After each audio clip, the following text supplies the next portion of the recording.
Captain Walker, and he is assisted by First Officer Hawkins. Captain Walker has informed me our flight time today will be 5 hours. Their beverages will be complimentary.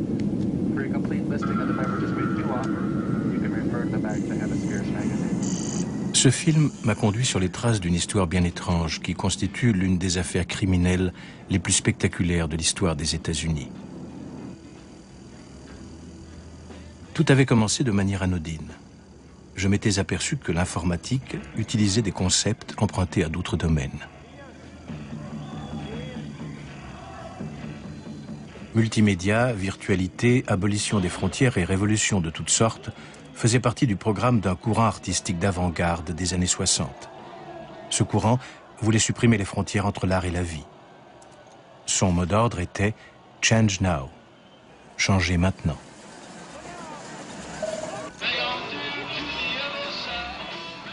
Un cocktail fascinant de révolte, de rock et de pop.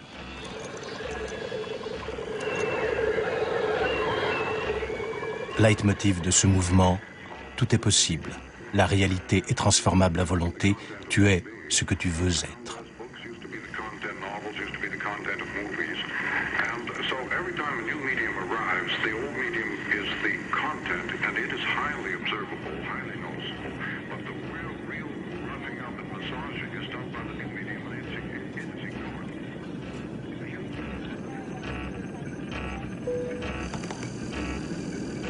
La rencontre entre le monde de l'art et celui de l'informatique m'intrigue. Pourquoi les artistes et les ingénieurs informatiques ont-ils utilisé des modèles et des concepts apparemment semblables? Existait-il un modèle et un système commun, secret?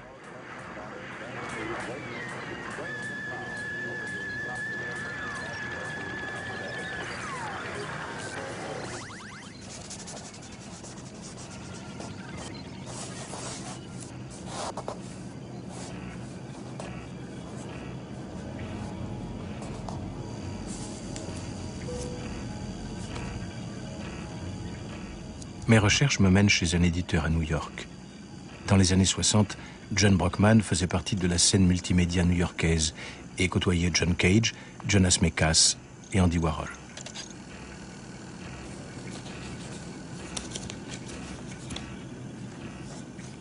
Il devient riche et célèbre dans les années 80, au moment de l'émergence de l'art multimédia et des nouvelles technologies. Brockman est alors l'agent littéraire de physiciens, de chercheurs en génétique et d'ingénieurs informatiques dont la promotion est digne de celle des pop stars.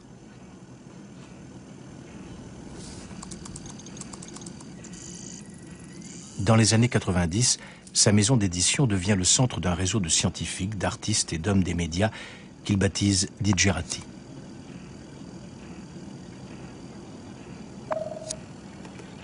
Une cyber-élite qui conjugue avec talent la technologie multimédia, l'informatique et les affaires.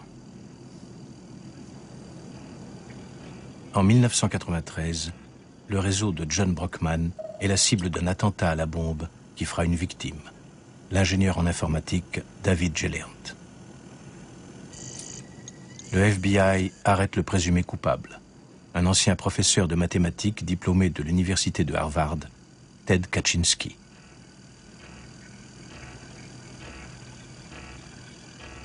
Pourquoi un mathématicien devient-il terroriste?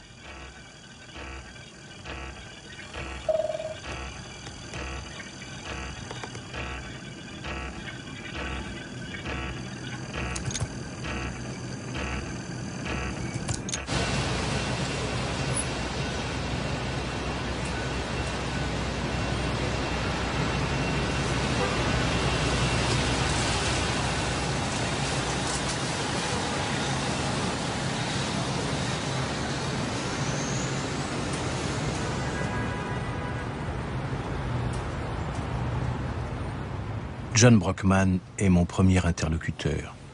En 1963, il s'est installé à New York et a commencé une carrière de banquier.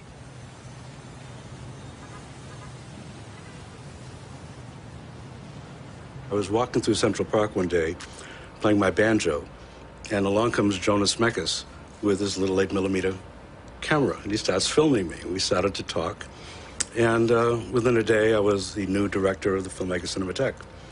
And I quit my job, And he said he wanted to put together a festival based on cinema but incorporating other arts. And that was the mandate, and he made some suggestions. We thought about it, talked about it, and it was up to me to put it together. And so I called it the Expanded Cinema Festival. And I went to Rauschenberg, Oldenburg, Nam June Paik, the USCO group, Caroline Schneemann, dancers, artists, poets, audiovisual people, and the only requirement was cinema somehow was incorporated into the piece, just a total rearranging of the senses. You didn't know what you were looking at.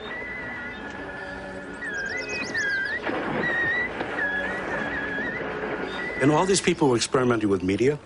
They were dealing with technological stuff. You know, nobody was talking about cybernetics at the time, but they were all reading McLuhan. Rauschenberg told me about McLuhan, suggested I read it. Then Cage handed me a copy of Cybernetics by Norbert Wiener and said, "This is something for you." Because I was extremely interested in notions of feedback and nonlinearity. I got a call from A.K. Solomon, who was head of biophysics at Harvard, and he had read about the Expanded Cinema Festival. Said, you know, we have all these scientists up here at Harvard and MIT, and a group of us would like to invite a group of artists to spend a couple of days in a seminar, to talk about mutual interests. So I was invited to put this together, which I did. And then they took us to see the computer.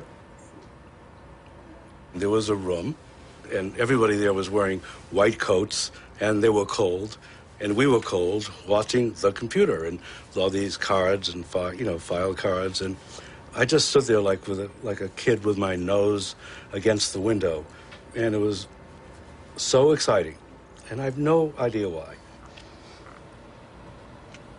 J.Z. Young, an Oxford biologist in Doubt and Certainty in Science, said we create tools and then we mold ourselves through our use of them.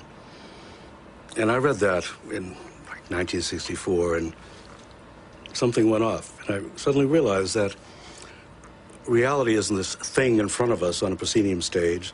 It's a movable feast. We are creating technologies, then we are the technologies. It's not your heart is like a pump, your heart is a pump. It's not your brain is like a computer, your brain is a computer until the next thing comes along. Now you're a neural net, or now you're an information system.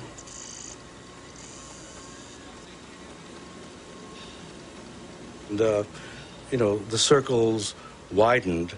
So there was Heinz von Forster, who was the dean of the world cyberneticists. There was Gregory Bateson, Stuart Brand.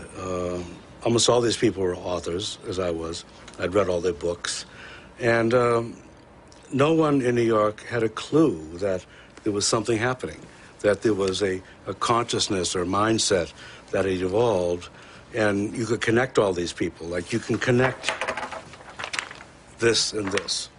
There are ways to put it together and to see a cohesive whole, and there were best-selling authors, and they were getting screwed by the publishing industry. So I was dragooned into becoming an agent because I had a business background, and they said, why don't you just go back and look after our interests?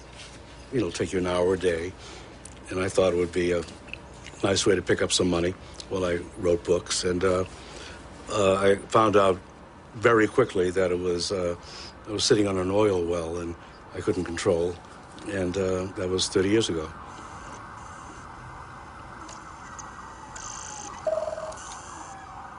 In 1993, someone attacked your network. We talked about your network, and David Gelernter, one of your fabulous writers, received a letter bomb from the Unabomber. Right. Why do you think he was a target? Well, I know he was a target. This madman, criminal madman,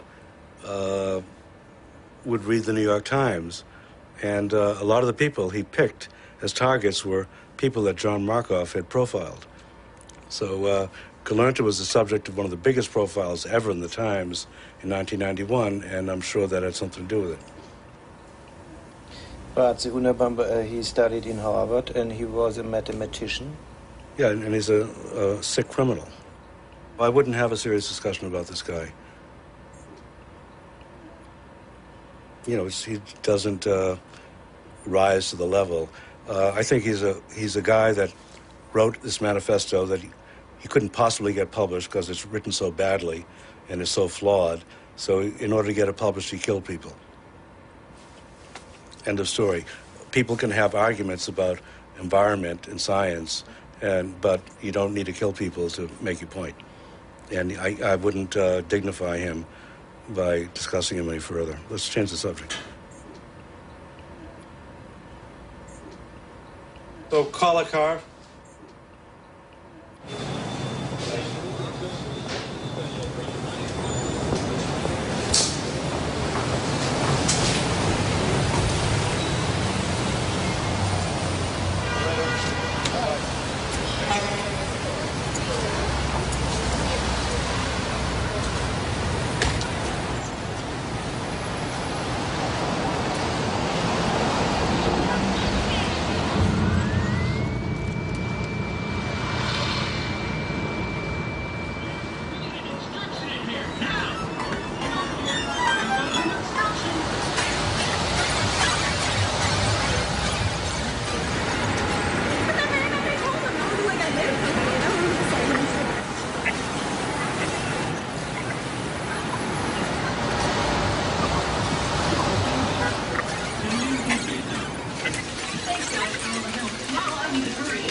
La réaction de John Brockman à ma question sur Ted Kaczynski me surprend.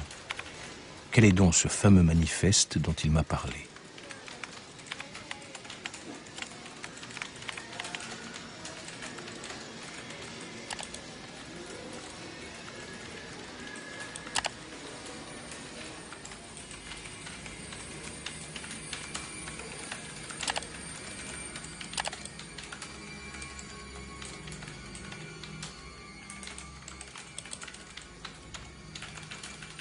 Entre 1978 et 1995, une série d'attentats à la bombe secoue les États-Unis.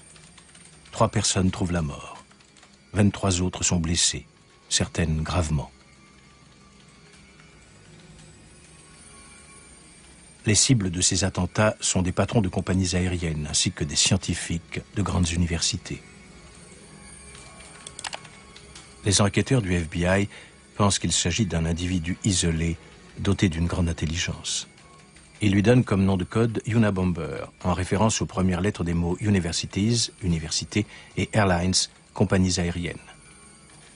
En 1995, les rédactions du New York Times et du Washington Post reçoivent des lettres dans lesquelles un groupe terroriste jusqu'alors inconnu, qui se fait appeler FC, abréviation pour Freedom Club, réclame la publication d'un manifeste en échange de l'arrêt des attentats. Avec l'autorisation du FBI, les journaux publient le 2 août 1995 des extraits du manifeste de 56 pages. Cela conduira à l'arrestation du mathématicien Ted Kaczynski. David Kaczynski reconnaît les citations de son frère et, à la demande de sa femme, en informe le FBI. En 1996, le FBI arrête Ted Kaczynski dans l'État du Montana, où il vit depuis 25 ans, dans une cabane qu'il avait construite.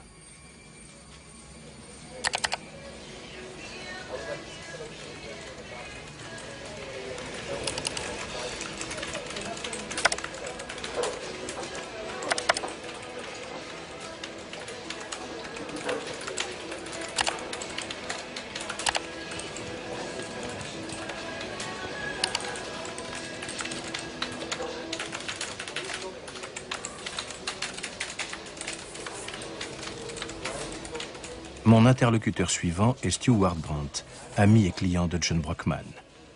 Nous nous rencontrons à Sausalito, un ancien village de pêcheurs dans les environs de San Francisco.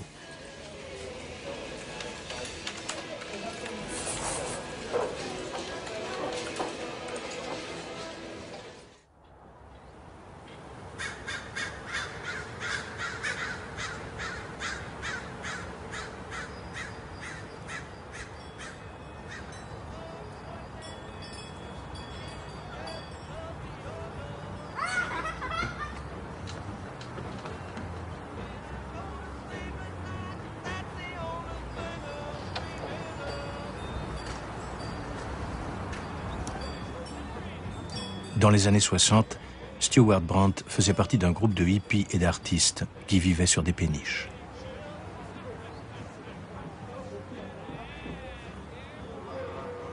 L'écrivain Ken Kesey est une figure centrale de ce groupe. En 1960, il servira de cobaye lors des expériences sur le LSD menées pour le compte du gouvernement américain. Plus tard, il sillonnera les routes avec des musiciens et le groupe de théâtre Merry Prankster. Il participera au célèbre acid test où sont consommés du LSD et d'autres drogues qui transforment la conscience en système ouvert, une forme d'alternative de la cybernétique.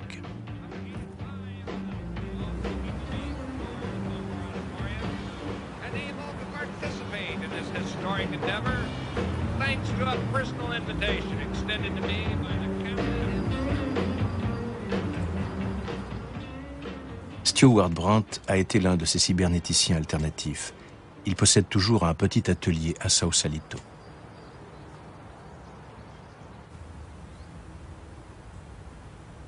Brandt est l'inventeur du concept de personal computer. Dans les années 60, il est l'éditeur du Whole Earth Catalog, un catalogue de vente par correspondance de produits pour un mode de vie alternatif.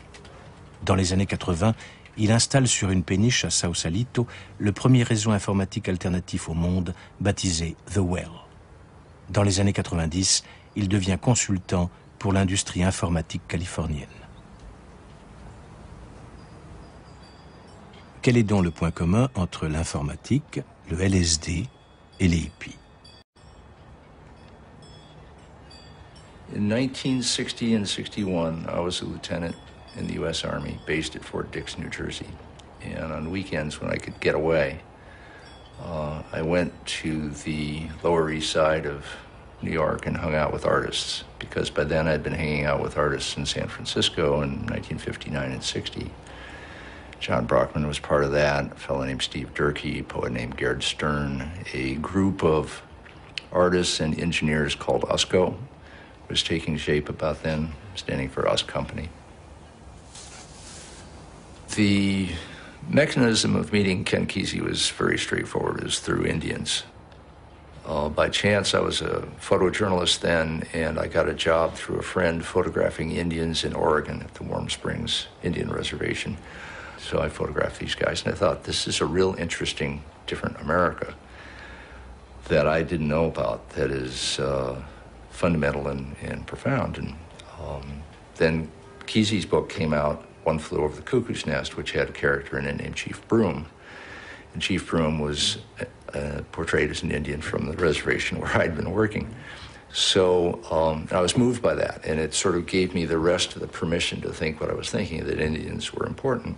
And so I sent Kesey photographs through a mutual friend I knew his address that I'd taken, and he basically sent back a note, come on down. And was welcomed right in and blended in and became part of it. We're on our way to L.A.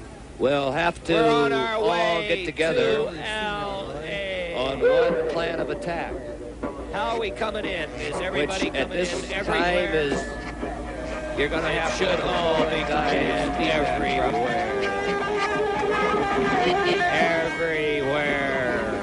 But the Intrepid Trips production at the moment is the acid test. Okay, once again, the train is in. Being on the bus, going from acid test to acid test, basically, which was Kesey's form of performance art, using our band was a group called the Warlocks, which later became the Grateful Dead. A number of people around the group were ex-Army, like I was. A number of them were artists. And it was intensely improvisational. Come on now. Get some power up here on the stage. Our best technicians are now on the problem. All right, turn up the microphone.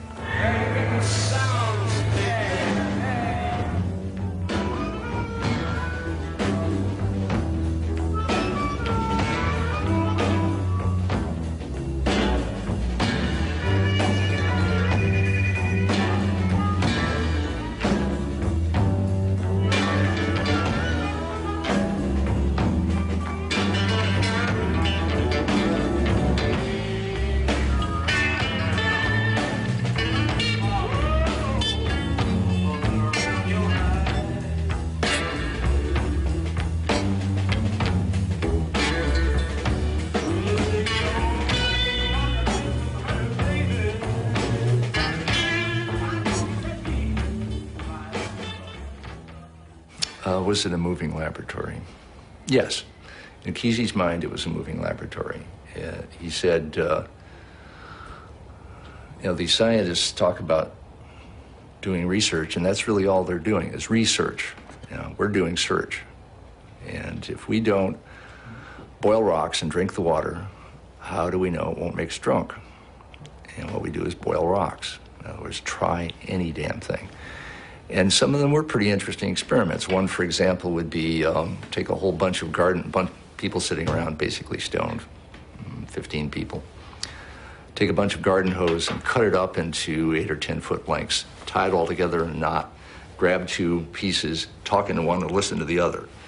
And everybody's doing this. And so you know who you're hearing, but you don't know who you're talking to. And this is happening in a group of 15 people, just to see what happens.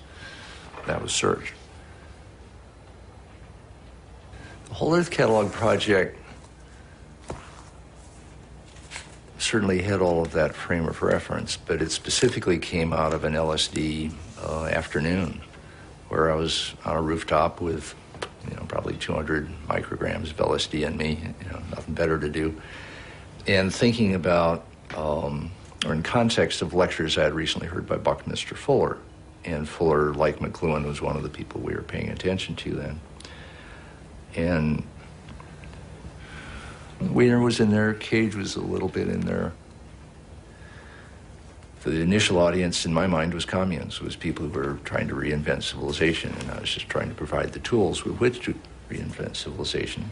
And turned out a lot of people were interested in that.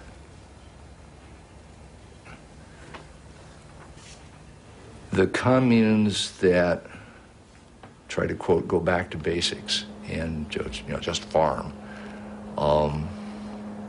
made a real good try at doing that. And some of them even learned a fair amount of serious farming. A book that we purveyed in the Whole Earth Catalog called Goat Husbandry was a very popular book. And it's a good book. You get the book, get a goat, you can do it. Milk and everything. But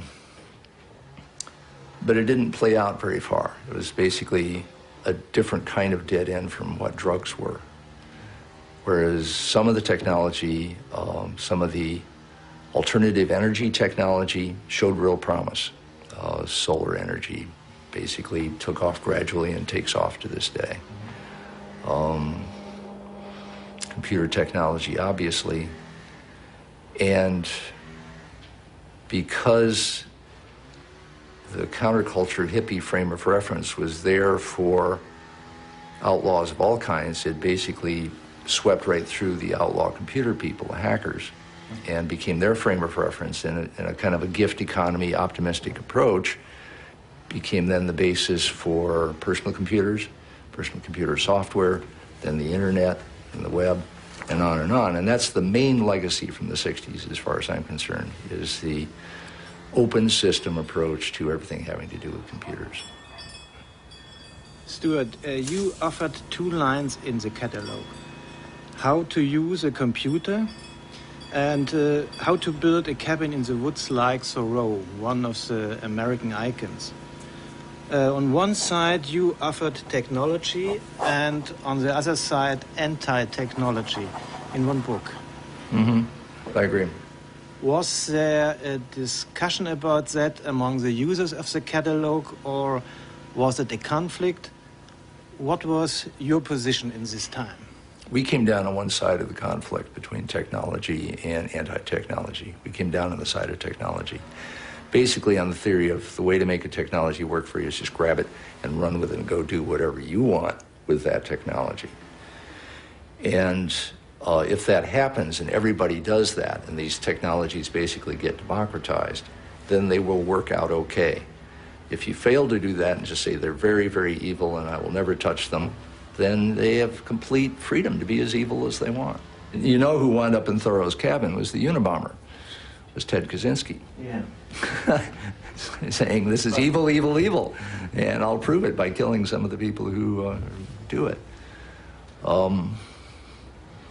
And then, that line then leads to Bill Joy saying, Ted Kaczynski is right about a few things. You read his stuff and there's some sensible critique in there that we need to take seriously because, what if we democratize weapons of mass destruction? Is that a good thing? It was okay to democratize personal computers and the internet, but what about weapons of mass destruction? It's a fair question. And that's one that we're now dealing with in the early 21st century.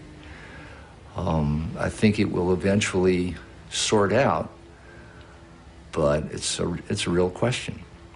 Well, he was saying the culture is going a whole direction here, and I think it's a dangerous direction, and I will personally prevent it from going there. And he got heard by vile means, but he got heard.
La société industrielle et son avenir par le FC.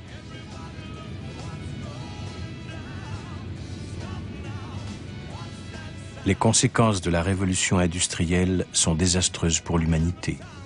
Nous préconisons donc une révolution contre la technologie.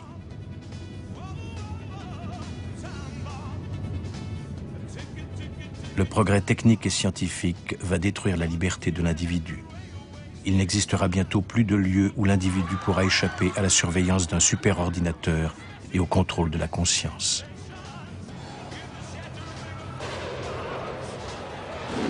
Il serait vain de combattre ce système sans utiliser la technologie moderne. Nous devons utiliser tous les médias pour diffuser notre message. La nature est l'opposé de la technologie et constitue l'alternative parfaite à ce système. Plus vite ce système disparaîtra, mieux ce sera pour l'humanité.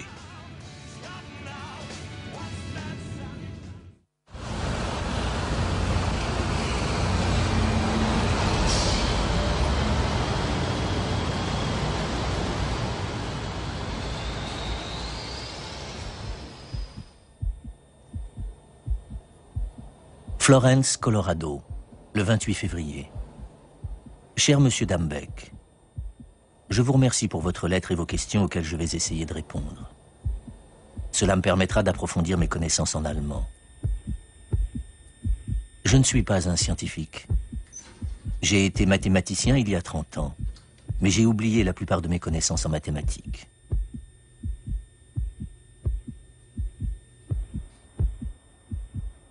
Je pense que les utopies sont absurdes et dangereuses, particulièrement celles d'une société technologique.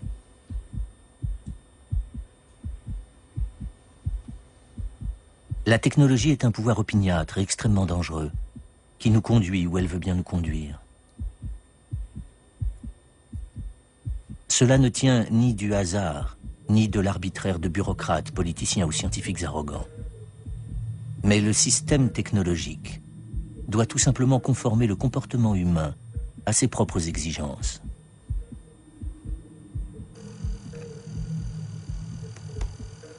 Ceci est indispensable pour qu'il puisse fonctionner et continuer de s'étendre.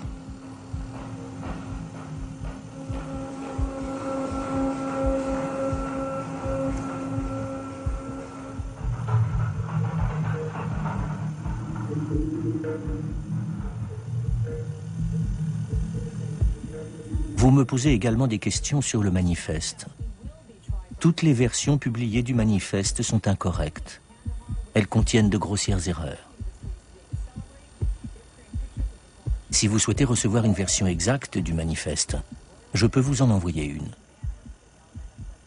Vous pouvez continuer de m'écrire en allemand.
Comment naît une utopie? Est-ce qu'elle naît par hasard? A-t-elle un ou plusieurs inventeurs? Existe-t-il un plan? Au MIT, le Massachusetts Institute of Technology, on forme l'élite internationale des ingénieurs et des scientifiques. Le MIT a été un pionnier dans le partenariat entre l'armée et les universités. Cette collaboration commence pendant la Première Guerre mondiale et se poursuit pendant la Seconde, où la technologie devient décisive. Stuka auf Stuka kippt ab.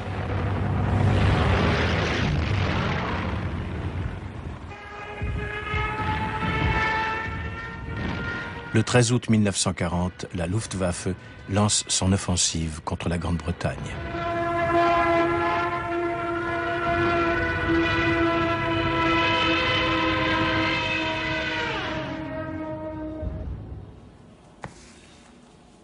Peu après le début des attaques allemandes, le mathématicien et physicien américain Norbert Wiener met son savoir au service de la lutte contre le fascisme. Wiener est professeur de mathématiques au MIT.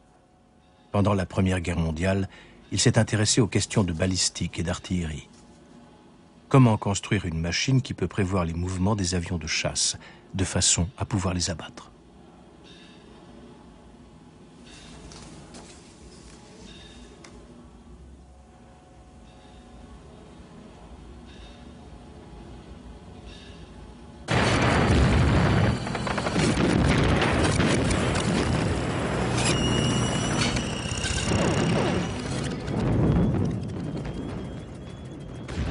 Wiener doit pour cela tenir compte de la nature technique de la guerre, où hommes, bateaux et avions ne sont plus sur l'écran radar que des points et des dessins abstraits.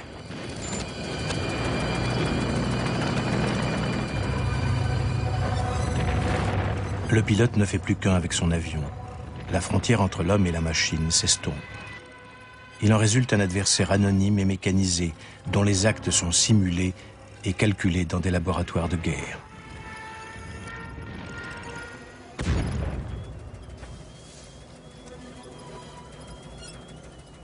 Les machines de Weiner ne seront pas utilisables avant la fin de la guerre, mais le mathématicien posera avec elles les bases d'une nouvelle science que l'on baptisera cybernétique. La cybernétique s'intéresse à la transmission des informations dans la machine et l'être vivant.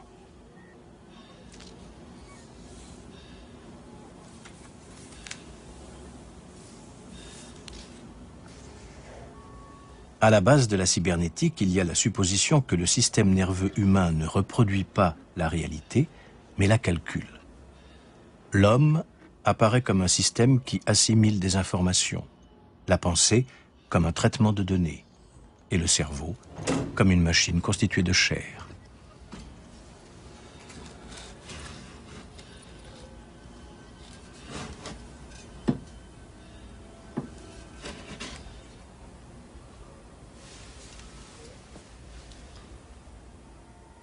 Le cerveau n'est plus le lieu où le moi et l'identité se forment de façon mystérieuse grâce à la mémoire et à la conscience.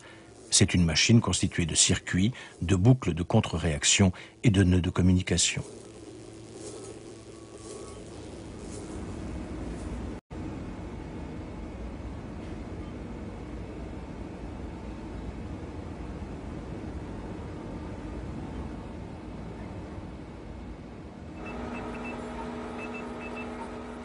Une boîte noire dans laquelle la cause devient effet et l'effet devient cause.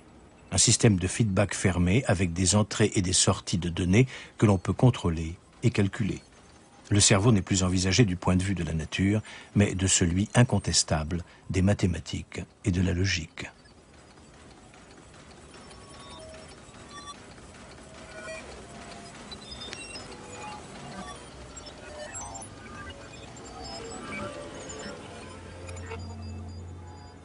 La vision, selon Weiner, d'une société cybernétique fournit aux États-Unis, devenus une superpuissance politique et militaire, une légitimation scientifique.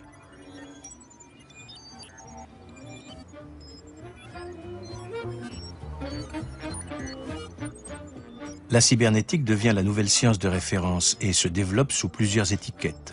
D'une théorie naît une pratique à l'échelon international.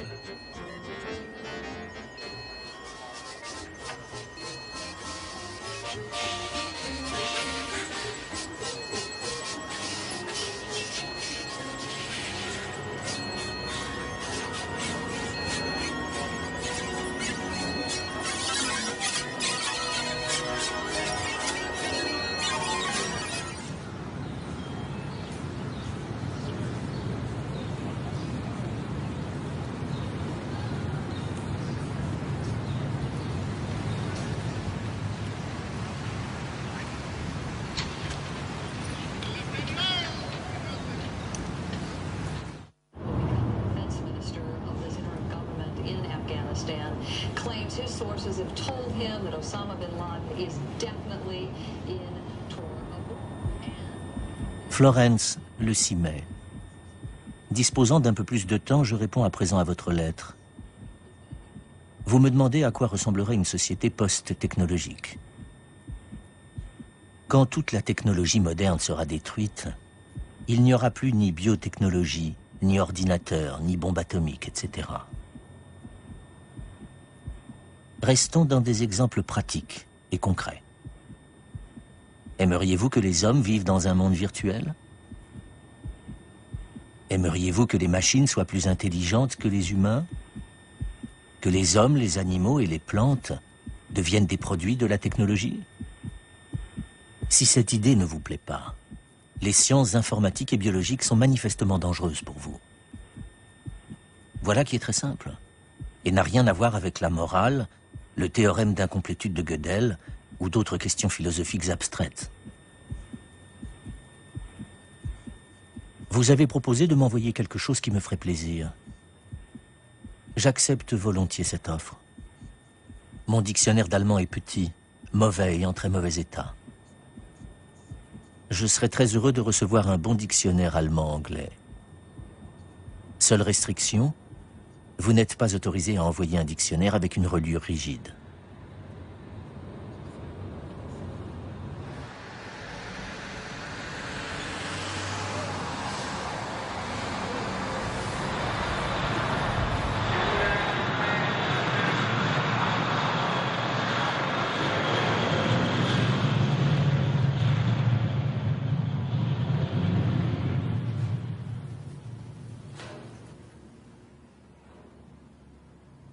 With the Cold War, with World War II over, and now us turning our attentions to the Russians, we needed various ways to, one, literally protect our skies, and two, to give the people of the U.S. Sort of a feeling of security. And that's where SAGE came in. SAGE is the largest computer ever made, and this is only one portion, and all of this is another portion. And we have less than 10% of one SAGE machine. First wide-scale use of modems was on this machine. And how it worked was you'd actually see a blip on the screen that was moving, and you would access that blip with a light gun by actually clicking on it. And if there was any information in air traffic control, it would show up in one area. But if not, the intercept technician would have to have it shot down. And you can see the large screen here. And first wide-scale use of modems, it was a decentralized network. So if a bomb was to take out one of them, you could still control the output and the inputs from another station. So it was very influential in the early days of the ARPANET, with a lot of the whole concept of, being able to keep the network running if you lose one of the nodes.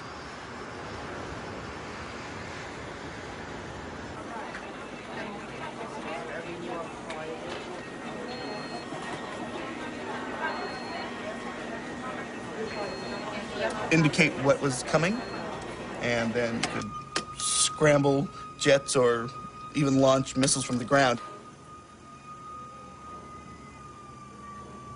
You also see that you have the ability to dial up other sectors and control their airspace also.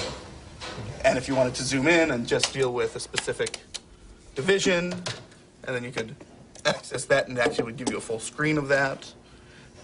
Very, very advanced system. You can see you have standby, off power, or you can just keep the cooling to it at any time.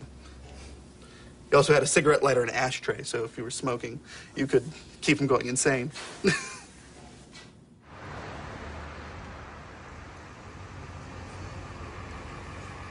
In response to the recent cases of anthrax in the U.S., all of the experts I spoke with said the worst thing we can do right now is panic. We need to let public health officials and the FBI carry out this investigation. And in the meantime, what the government can do is take some time to get enough of your love, as well as prepare not to. I'm a hard boy, baby. I can't get enough of your love. When I go to sleep at night, that's the only thing I'm dreaming of. Retour à Ted Kaczynski. En 1958, l'adolescent de 16 ans, au QI de 170, commence ses études de mathématiques à l'université de Harvard.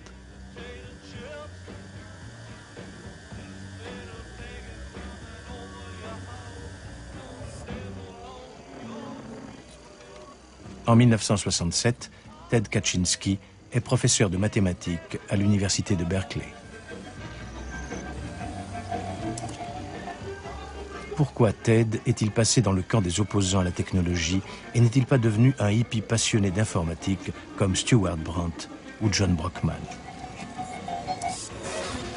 D'où lui vient sa peur tardive des ordinateurs et des techniques de contrôle psychologique que l'armée américaine développait à cette époque dans ses laboratoires secrets?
Comment crée-t-on des réseaux informatiques planétaires à partir d'ordinateurs isolés? C'est la tâche à laquelle s'est attelé l'ancien ingénieur de la NASA, Robert Taylor, à la fin des années 60.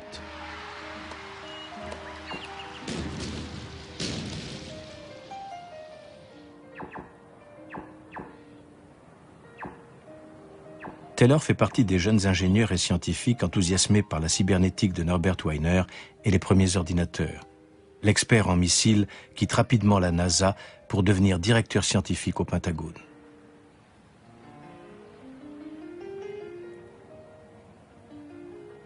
Là, il décide du montant des subventions accordées par le ministère de la Défense aux laboratoires des universités, aux entreprises ou aux scientifiques pour leurs projets de recherche.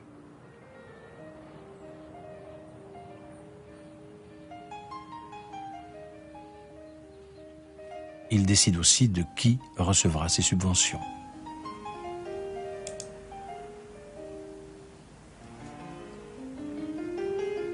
Le projet ARPANET, développé sous sa direction dans les années 70, est le précurseur d'Internet et de tous les réseaux de communication utilisés aujourd'hui dans la guerre électronique.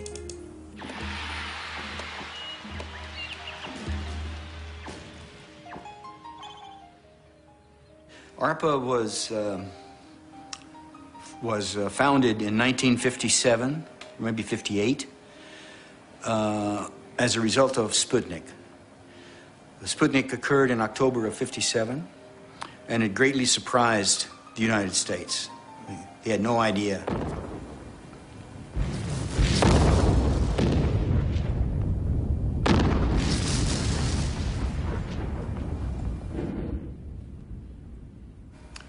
In 58, very soon after Sputnik, Eisenhower, who was president then, asked the Department of Defense to set up a special agency called ARPA, the Advanced Research Projects Agency, to look for research projects that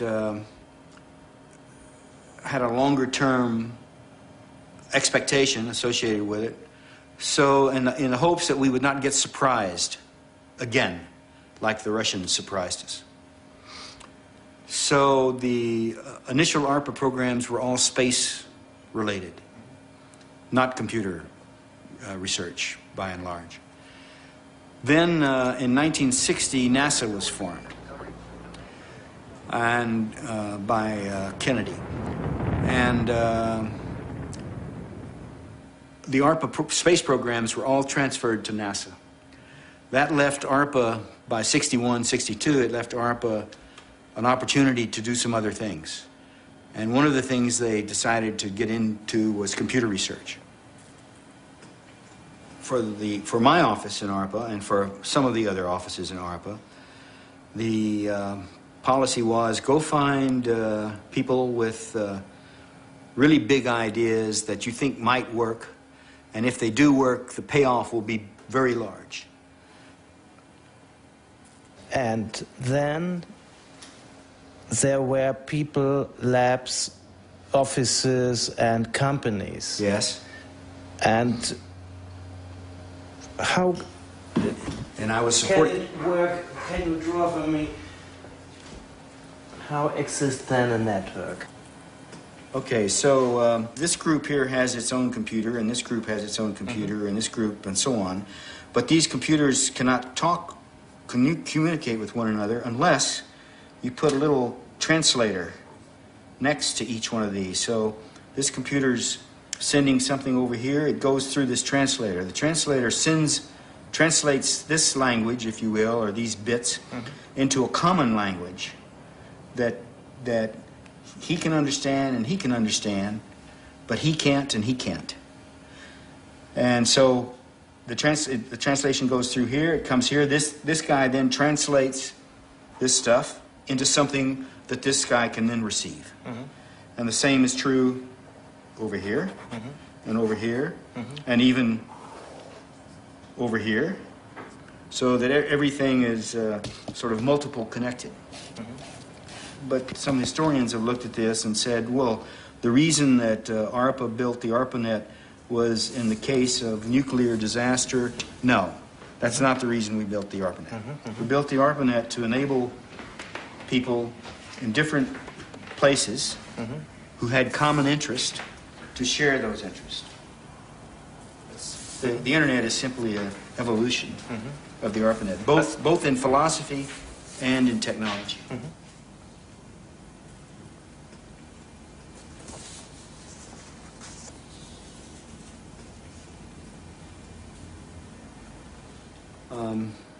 All that took place from over the period 1971 to 1976 or so. And we had the first internet up and running in 75 or 6 when we put the Ethernet and the ARPANET together. So those were good years. There was a lot to do, and it was obvious what to do. And there was, and all these different things had to fit together nicely. They had to work together. So that was a lot of fun.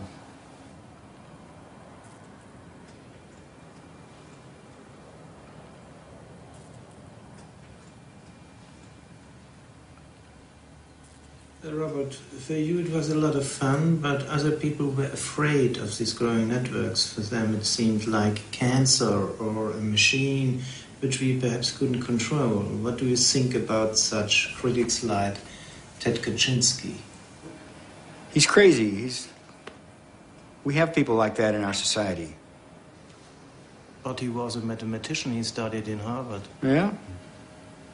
Hitler was an artist. He studied in Vienna. Did you read the manifesto? You mean Mein Kampf? No, the manifesto by the Unabomber. No, I didn't read it. I didn't read Mein Kampf either. What am I afraid of? I'm afraid of, well, I'm afraid of the Al-Qaeda. I'm afraid of cancer. But I don't know enough. If we knew how to cure cancer, if we had more knowledge, in other words, about cancer, then we wouldn't be afraid of it. But you know cancer is an illness, Krankheit? An illness? Yeah. Is an illness of the modern society, is an illness of the civilization. Yeah, but someday, I believe, we will understand how to cure cancer or prohibit cancer. I believe that will happen long before we have an electronic battlefield or a machine that we can't control. And when we know how to cure or prohibit cancer, we will no longer be afraid of it. It's a question of knowledge, of eliminating ignorance. Ignorance is a state of no knowledge. Ignorance. It's not stupidity. That's something else. Ignorance causes fear.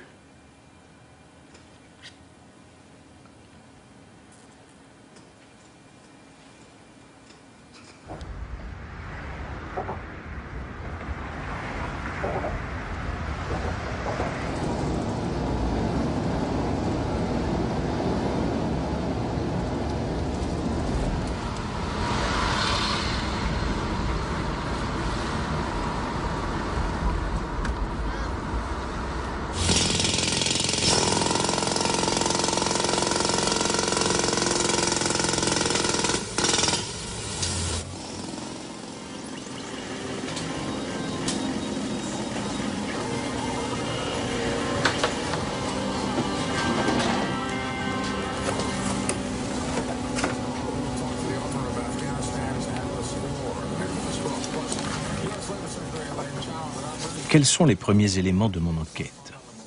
Un ancien mathématicien dont aucun de mes interlocuteurs ne veut discuter la critique du système, des ingénieurs et des artistes passionnés de technologie.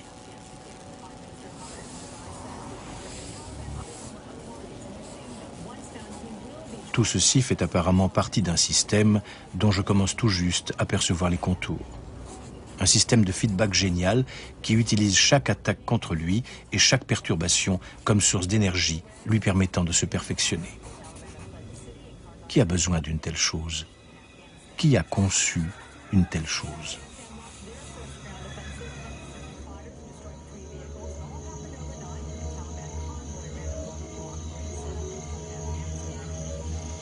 Entre 1946 et 1953, des scientifiques éminents de diverses disciplines se rencontrent au Beekman Hotel à New York, à l'invitation de la fondation Joshua Messi.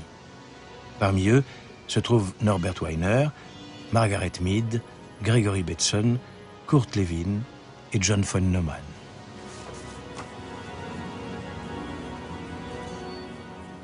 Le but de ces rencontres confidentielles, que l'on baptisera plus tard les conférences Messi et auxquelles participent parfois des agents de la CIA, créer une science permettant de prévoir et de contrôler le comportement humain. En ces temps de guerre froide, les États-Unis ont un besoin urgent de cette arme pour avoir l'avantage sur le nouveau champ de bataille du subconscient.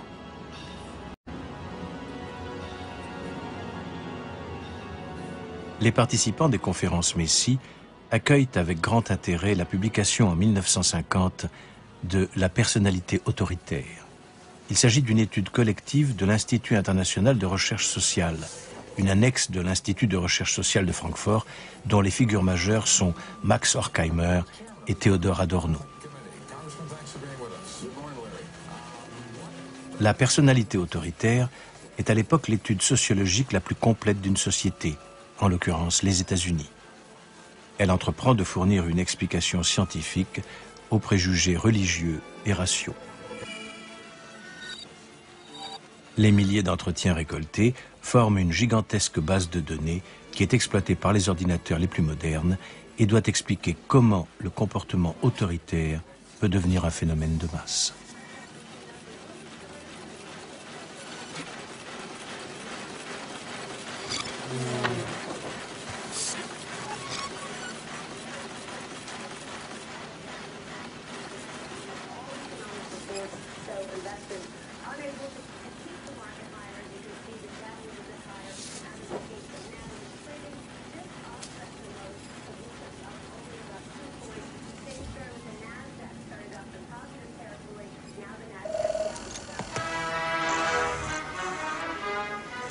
Les auteurs de l'étude pensent que la cause se situe dans la matrice autoritaire de l'homme, qui est la clé de la psychologie du fascisme et des systèmes autoritaires en général. Cette matrice se développe au travers de l'éducation et de la tradition. Elle est incompatible avec la représentation métaphysique d'une nature supranaturelle.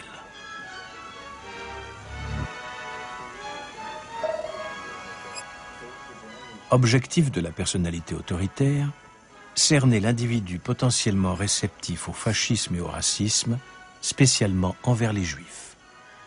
À cet effet, les sociologues mettent au point une échelle qui doit mesurer le potentiel fasciste de l'individu, baptisée échelle F.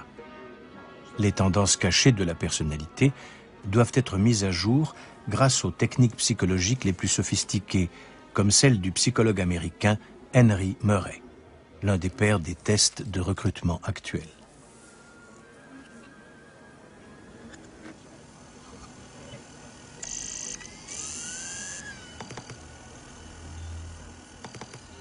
Pour éradiquer à jamais le fascisme et l'antisémitisme, il apparaît nécessaire de changer la nature de l'homme et son modèle culturel afin que cette matrice autoritaire disparaisse définitivement. Mais comment pénétrer sans opération dans la personnalité et la conscience des hommes pour changer cela?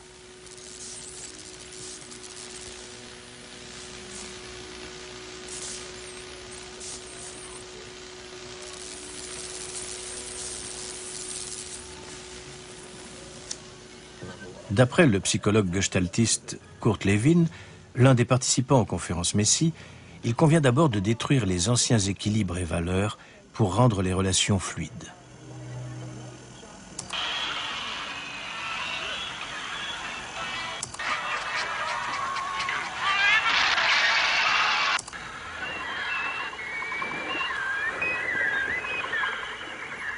De nouveaux équilibres et valeurs peuvent alors être établis, qui seront consolidés de façon durable par l'autorégulation.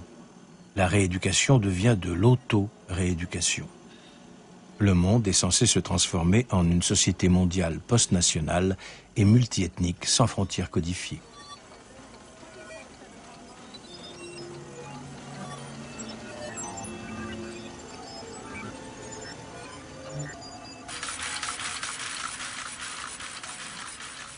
les participants des conférences Messie pensent pouvoir fournir les outils et les plans de construction nécessaires à l'avènement de ce nouvel ordre mondial.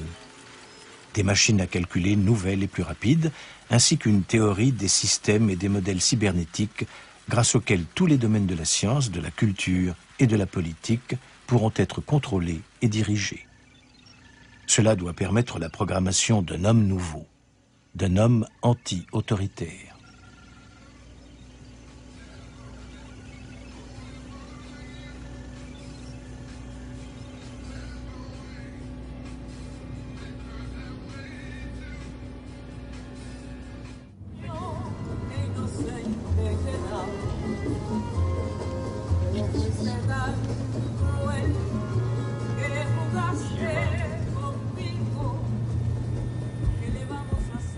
Florence, le 15 mai.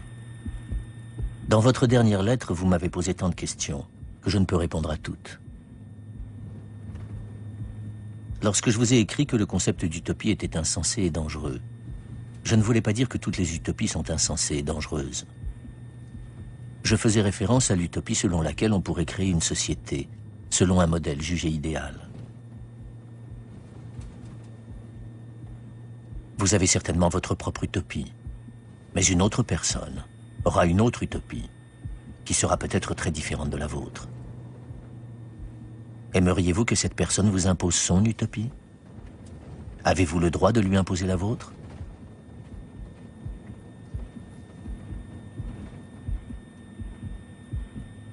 J'aimerais beaucoup répondre à cette question ainsi qu'aux autres, mais de graves problèmes sont apparus qui me causent beaucoup de soucis. C'est pourquoi je termine ici cette lettre. Je vous écrirai plus longuement, ultérieurement.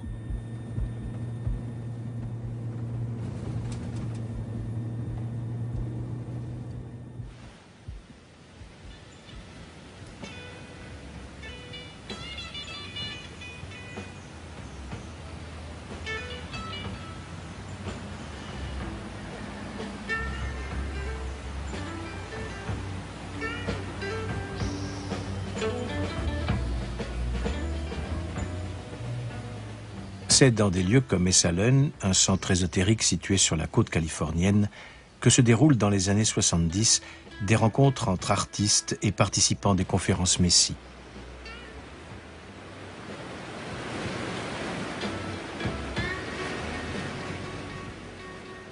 Il s'agit de faire émerger une nouvelle spiritualité grâce à la cybernétique et aux drogues et de vulgariser les idées des conférences Messie. Participent à ces rencontres Stewart Brandt, John Brockman, ainsi que des gourous de l'avant-garde tels que John Cage ou Buckminster Fuller. Elles permettront à la cybernétique et à la théorie des systèmes de se répandre dans les milieux internationaux de la bohème et d'acquérir ainsi une aura non militaire.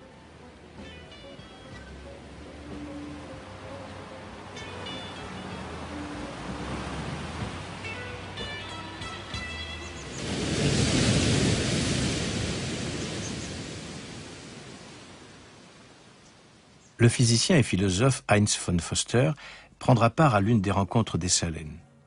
Né en 1911 à Vienne, Foster a été en contact, lorsqu'il était étudiant, avec le philosophe Ludwig Wittgenstein et les scientifiques du Cercle de Vienne, les précurseurs de la cybernétique et de la théorie des systèmes.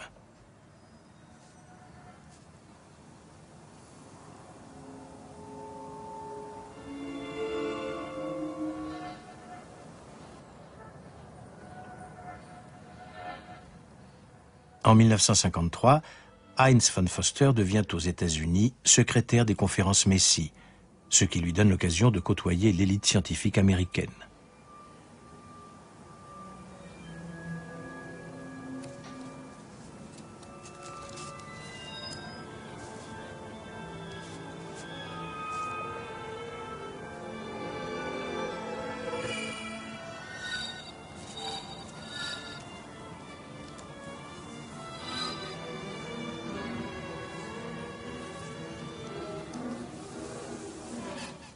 Foster compte parmi les pionniers de la théorie du constructivisme, qui considère que l'homme construit lui-même sa réalité et qu'il n'existe pas de réalité objective.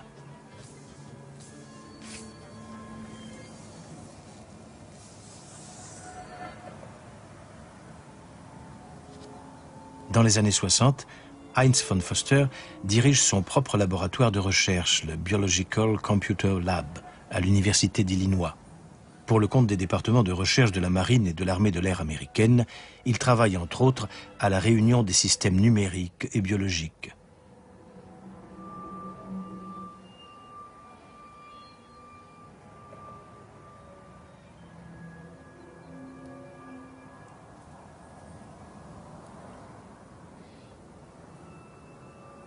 Heinz von Foster n'a jamais possédé d'ordinateur, car il est persuadé d'en être un lui-même.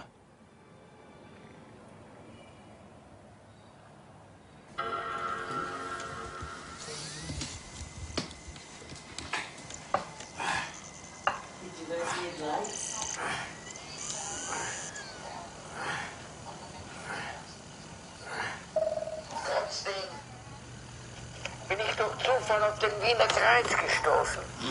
Und diese Vorträge, die ich dort gehört habe, haben mich tief beeindruckt und wirklich Das letzte Mal gewesen, ja. Dann durch Zufall bin ich auf einen Wiener Philosophen gestoßen. Ja, da habe ich dasselbe blaue Hemd.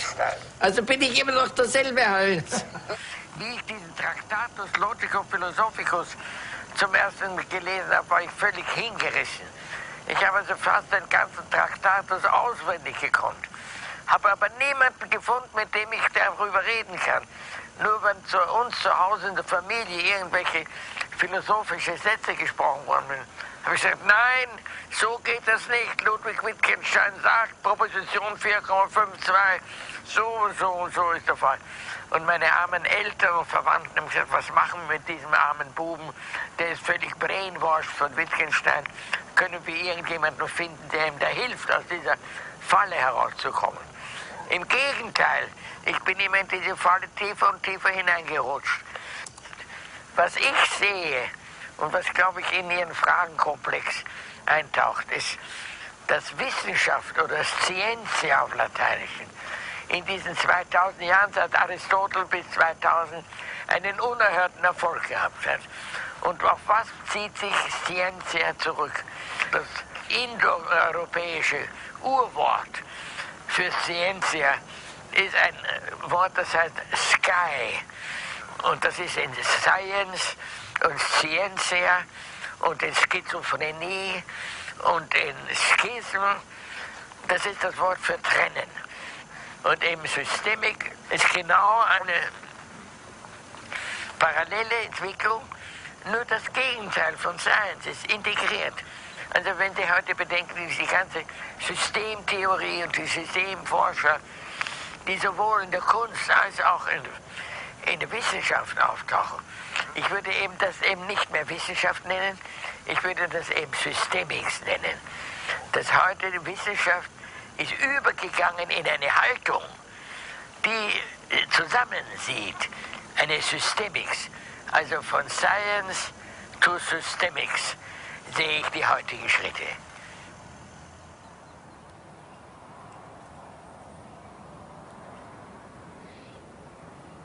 Ich habe erkannt im Laufe meines Lebens, je mehr ich mich mit der Physik beschäftige, dass ich eigentlich ein Metaphysiker bin. Und damit habe ich mich dann mehr und mehr gespielt.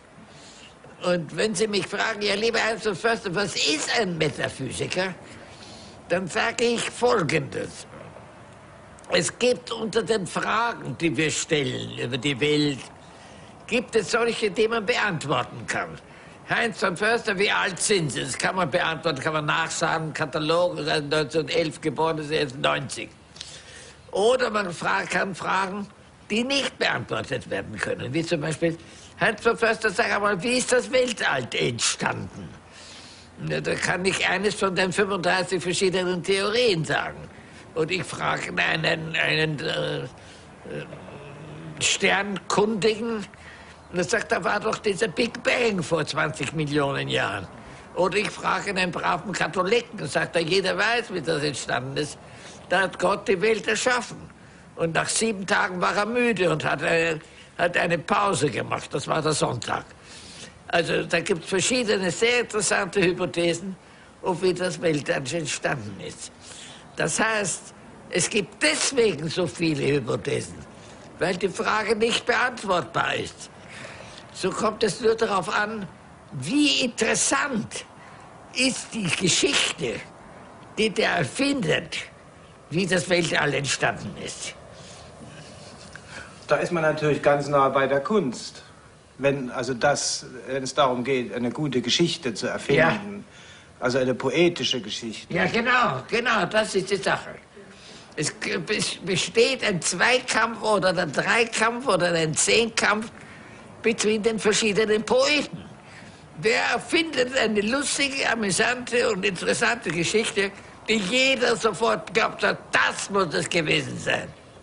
Aber Herr von Förster, die Wissenschaft, auch gerade Ihre eigenen Forschungen, das sind doch nicht nur Erfindungen oder schöne Geschichten. Das beruht doch auf Mathematik, auf Zahlen, auf Beweisbarkeit, auf wissenschaftlich unbezweifelbaren Daten. Ja, naja, aber es gibt jetzt schon so viele Daten, dass man gar nicht mehr die ganzen Daten in seine Geschichte hineinbringen kann. Und dann werden dann künstliche Daten erfunden. Das sind zum Beispiel Partikel, Teilchen. Da werden Teilchen erfunden, die das machen, was wir nicht verstehen. Also meiner Meinung nach sind Teilchen immer Lösungen von Problemen, die wir nicht anderweitig lösen können. Also Erfindungen, um gewisse Probleme erklären zu können. Das sind Teilchen. Jetzt muss ich dumm fragen. Ja, das verstehe ich. Ja. Ja, ich lasse mir das ein bisschen besser erklären. Ja. Sagen wir, es ist eine Lücke in meiner Theorie. Ja, da kann ich nicht mehr drüber springen. Ach so, nein, das sind einfach neue Teilchen, die entweder grün, gelb oder sprechig oder ich weiß nicht was alles machen. Die ersetzen das Loch in meiner Theorie. So behaupte ich, dass jedes Teilchen, was wir heute in der Physik lesen, ist die Antwort für eine Frage, die wir nicht beantworten können. Na, aber das ist doch schrecklich. Wie kann man denn auf der Grundlage einer Theorie, die Löcher hat, also auf so einem anscheinend wackeligen Fundament, also Maschinensysteme, weltweit sich ausdehnende Maschinensysteme quasi ins Unendliche wachsen lassen? Ja. Ist das denn nicht riskant oder gefährlich? Ja.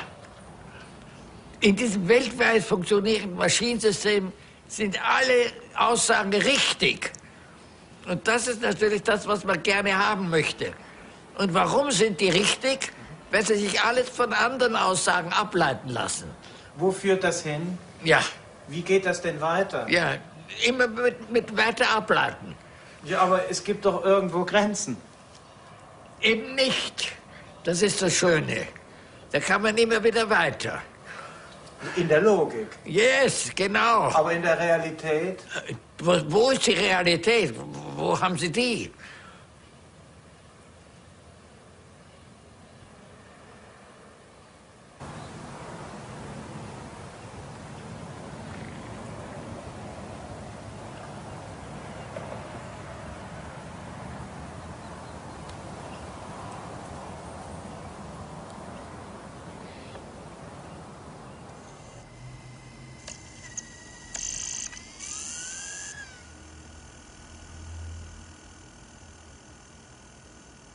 En 1971, Ted Kaczynski abandonne sa chaire de professeur à l'université de Berkeley et part se construire une cabane dans les forêts du Montana.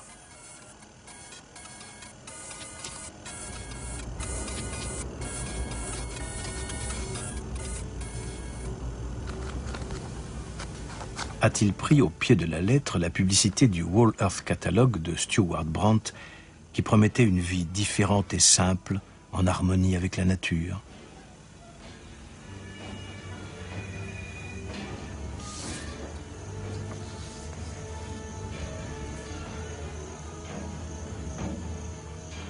Cherche-t-il dans cette expérience extrême une authenticité et une réalité qui se sont dissoutes dans l'espace illimité des mathématiques et de la logique et ne sont plus que des structures et des formules mathématiques abstraites?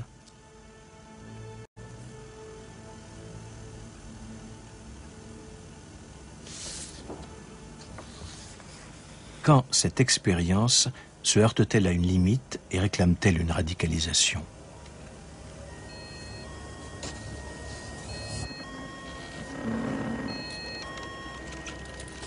Quand le déclic se produit-il? Quand la fuite en dehors des mathématiques et de la logique devient-elle une fuite en avant dans la paranoïa, comme les médias l'ont insinué? Une fuite dans la paranoïa, comme celle de son collègue mathématicien Kurt Gödel, qui, avec son théorème d'incomplétude, pose une question à laquelle on ne peut répondre et se heurte à une limite au-delà de laquelle il n'y a que la paranoïa ou la vérité.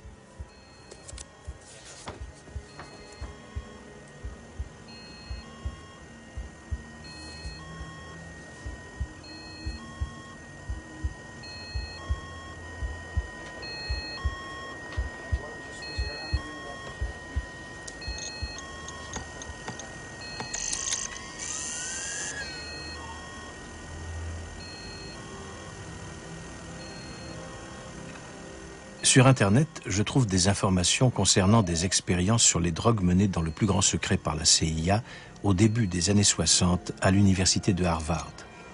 Parmi les cobayes se trouvait l'étudiant en mathématiques Ted Kaczynski.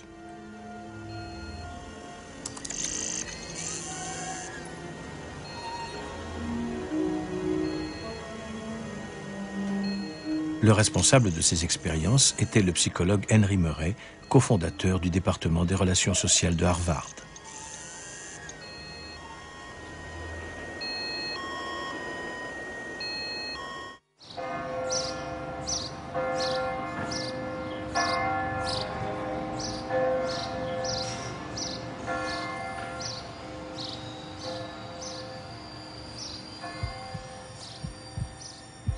Florence, le 26 mars.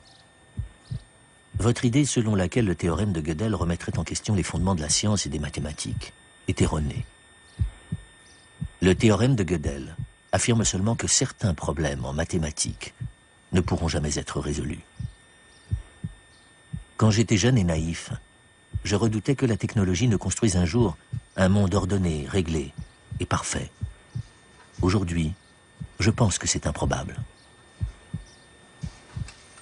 Le fait que j'ai changé d'opinion n'a rien à voir avec le théorème d'incomplétude de Gödel, mais avec l'impossibilité de prévoir le comportement des systèmes complexes et ouverts.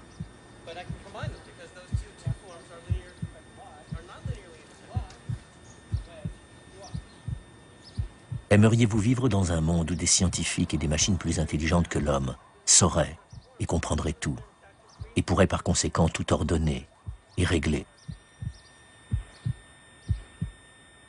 Si cette idée ne vous plaît pas, pourquoi vous plaindre que la science ne sait pas tout et que la théorie comporte des lacunes?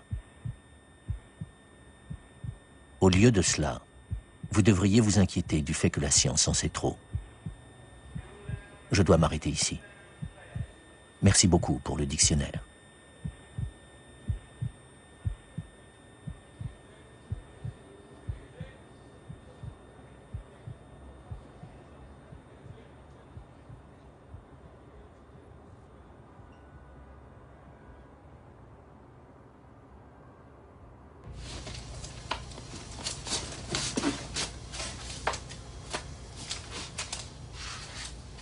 En 1958, Ted Kaczynski est sélectionné avec 20 autres étudiants de Harvard comme cobayes pour des expériences visant à étudier la structure de la personnalité des élèves surdoués. Tous les étudiants reçoivent un nom de code.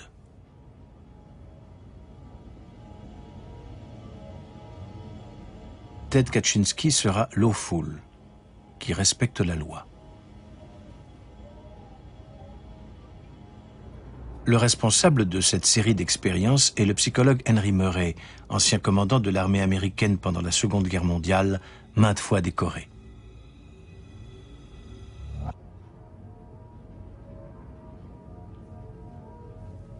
Pour le compte du département de guerre psychologique de l'OSS, l'Office de service stratégique, un précurseur de la future CIA, Murray développe un système de tests visant à déterminer les qualités de commandement des officiers.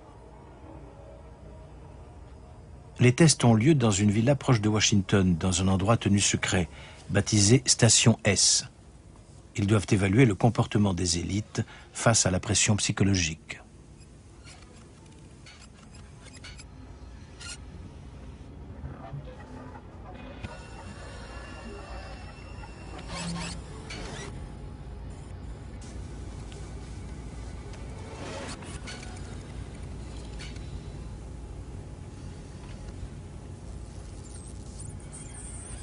Mais Murray nourrit d'autres ambitions pour la psychologie.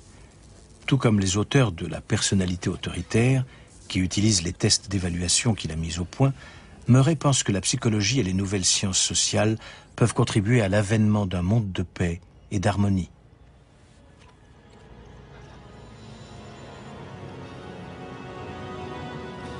Un nouvel ordre mondial, avec des lois planétaires, une police planétaire et un gouvernement planétaire.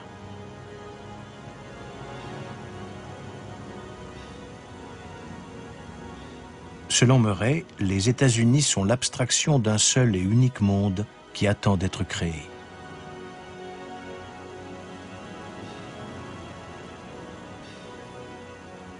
Le sort a choisi les États-Unis pour mener à bien la dernière et la plus difficile des expériences, la campagne globale du bien contre le mal.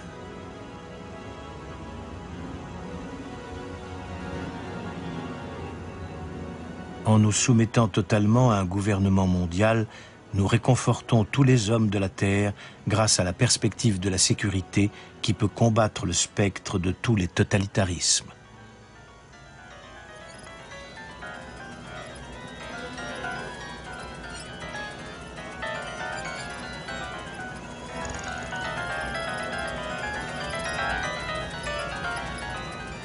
L'homme national est obsolète et doit céder la place à un homme mondial. Experiments are conducted with mice. Mice exposed to a toxic compound are compared with others that were not exposed. Afin de mener à bien cette transformation, des scientifiques travaillant pour le compte de la CIA utilisent le LSD-25, une nouvelle drogue synthétique développée par les laboratoires pharmaceutiques suisses Sandoz. Comment pénétrer grâce à cette drogue dans le subconscient de l'homme afin de le reprogrammer.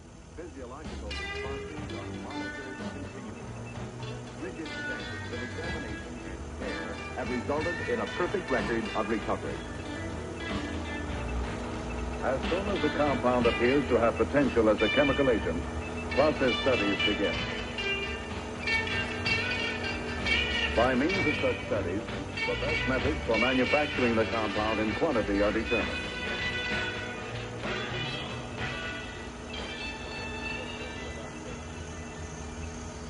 Henry Murray, lui, a une obsession. Développer dans son institut de Harvard un super-ego qui doit immuniser le futur homme mondial contre toutes les formes de totalitarisme.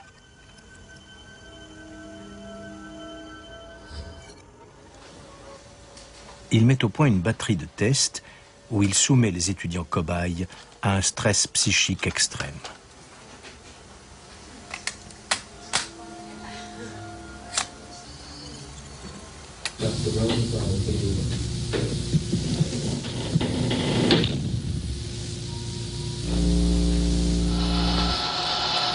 Listens to the psychologist speak, answers in turn,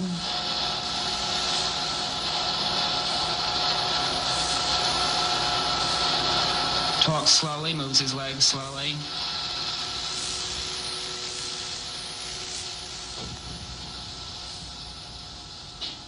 Le but de ces expériences, réaliser une investigation totale de la personnalité et du comportement pour pouvoir ensuite créer et contrôler les structures du caractère souhaité. À la même époque, le LSD fait son apparition sur le campus de l'université de Harvard sous forme de sucre en morceaux.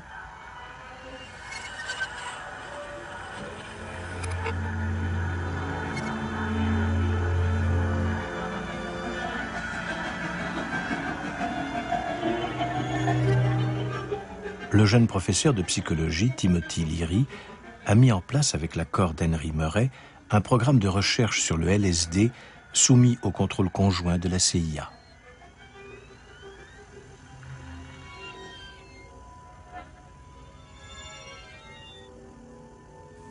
Murray et Leary font eux-mêmes l'expérience du LSD.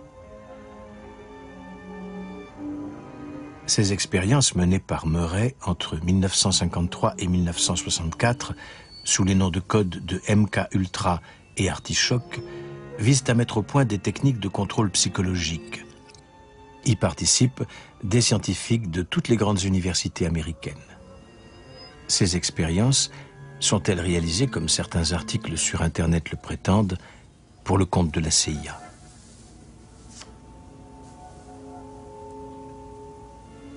À quelle fin Murray utilise-t-il le Sacred Mexican Mushroom, un champignon hallucinogène qui pousse au Mexique et qui servira de modèle au LSD?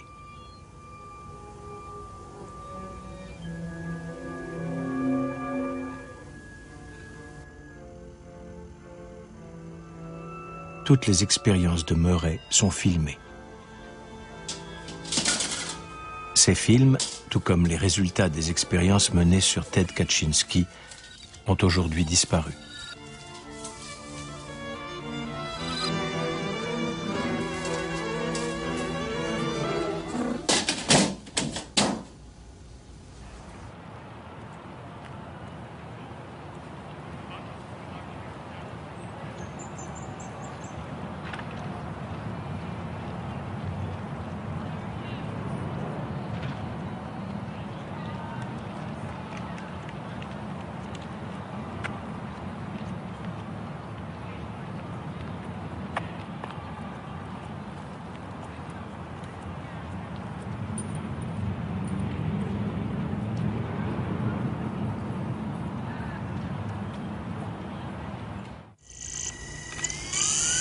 Tonight, the trial of Ted Kaczynski when mental illness meets the law. It was a crazy beginning for the Unabomber trial, and crazy seems to be the right word. Prosecutors believe he is linked to as many as 16 bombings that killed 3 people and maimed 23 others in states across the nation. The former hermit has refused all court-ordered mental tests. His attorneys say he's afraid of psychiatrists, gets upset at the mere mention of their profession. Paranoid delusional thinking dictates Mr. Kaczynski's life. He went on to say Kaczynski has concern over government agents, satellites, electrodes, and mind control. It's not surprising to me that a bona fide paranoid schizophrenic person believes their delusions are reality. And in terms of Ted Kaczynski's self-appointed vengeance mission, if he is to be considered insane, then everything he's done will have no political effect, and it will have no meaning to society. Lawyers and psychiatrists agree. Ted Kaczynski clearly is not like the rest of us. Joining us on this Friday evening, now it's either a bomb factory or the home of the schizophrenic, depending on whom you ask. That's what attorneys on both sides of the Unabomber trial are saying about Ted Kaczynski's cabin, which arrived on the back of a big rig truck just before noon today. News 10's Gloria. Meanwhile, a key piece of evidence is on its way to Sacramento. Kaczynski's cabin leaving Great Falls, Montana this morning, being brought here as a piece of evidence for the defense. It's expected to take 3 days for the driver to complete the 1,100-mile trip to Sacramento. The cabin, which will be stored at Mather Field, is important to the defense strategy of portraying Kaczynski as mentally disturbed. The cabin measures just 10 by 12 feet. There's no electricity, no running water. Inside, FBI investigators found volumes of evidence connecting the former professor to nearly all the Unabomber crimes. Did Ted Kaczynski have more than one cabin? His own lawyers maintain the government was supposed to find other secret shacks that Kaczynski had built, apparently to escape civilization.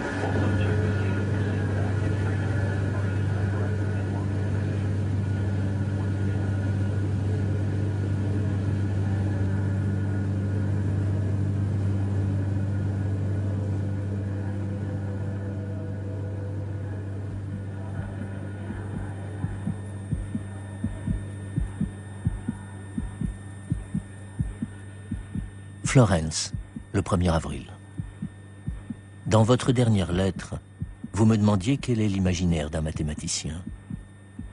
Vous croyez sans doute que les mathématiciens pensent toujours aux mathématiques. Mais ce n'est pas vrai.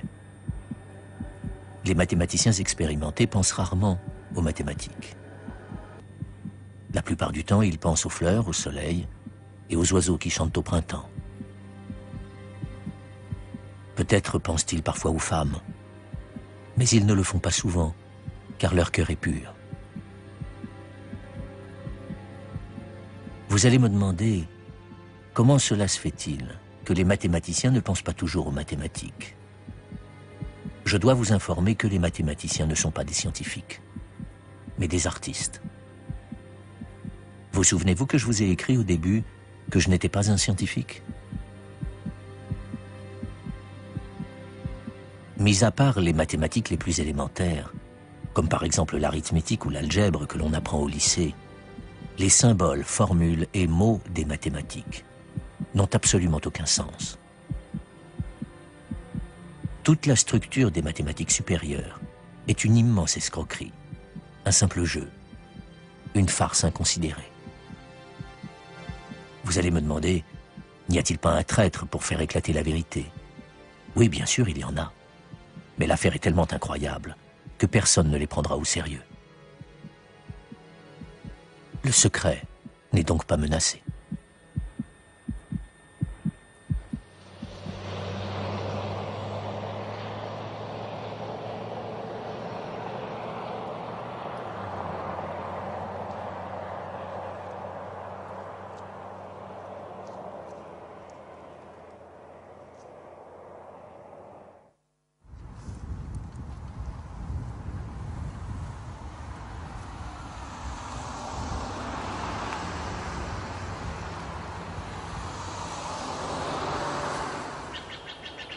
En 1971, Ted Kaczynski s'installe dans la commune de Lincoln, Montana. Ses voisins sont Butch Gehring, propriétaire d'une scierie, et Chris Weitz, professeur de piano.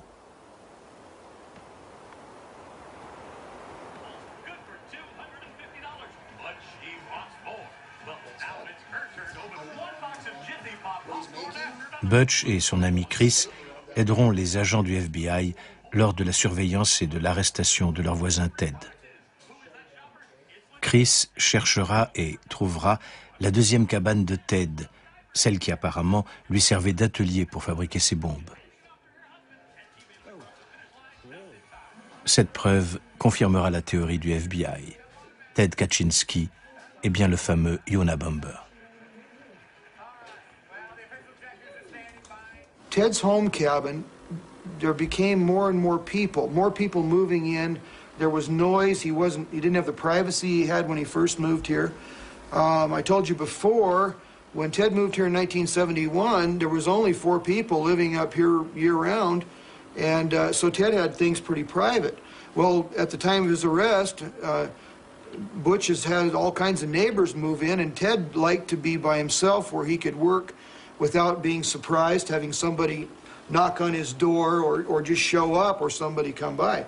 So he built this little cabin where he could go out into the woods and live off the land and be completely content and not have to worry about being surprised by anybody.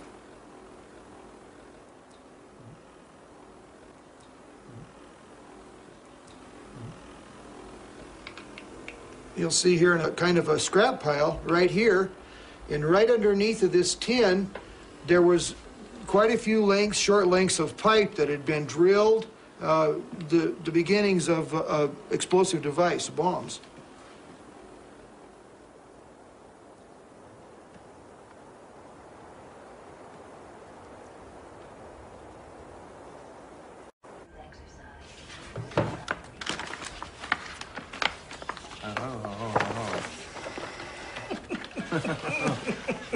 How's that? Who is a photographer from this? Me, but I've got some FBI photos too. This is the cabin before anything happened. When I talked to the FBI agents, just about every time Max Knoll and I were in constant contact prior to the arrest, I worked with him for about 30 days, doing photography missions, taking video, catching Ted out behind the house, but never on the camera, all just sounds. This was Ted's map. And this Ted's map? Yes, this is his writing right down here. What it says is routes followed on foot from late autumn 71. All these black lines, handwritten lines, are Ted's trails.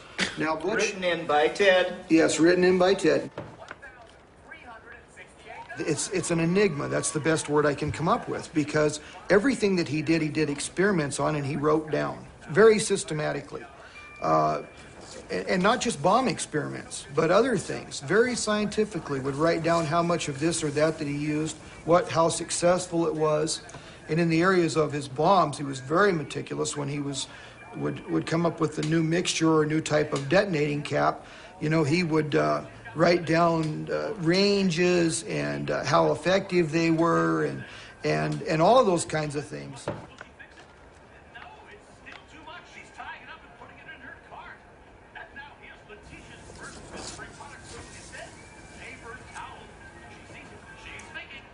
And then later on, after the FBI finally started to cooperate with me, then they gave me some copies of some of his writings about some of his camps.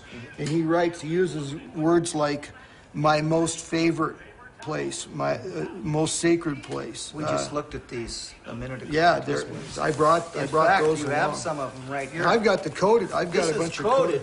And he can read to you as Ted writes it. It's all down right here, and it's amazing. Groups, they are waiting here in Lincoln. They are sitting the here. The FBI was scattered all around the surrounding area, hiding. Yeah, they had posing as geologists, posing as truck drivers, posing as this or that. Very low cover.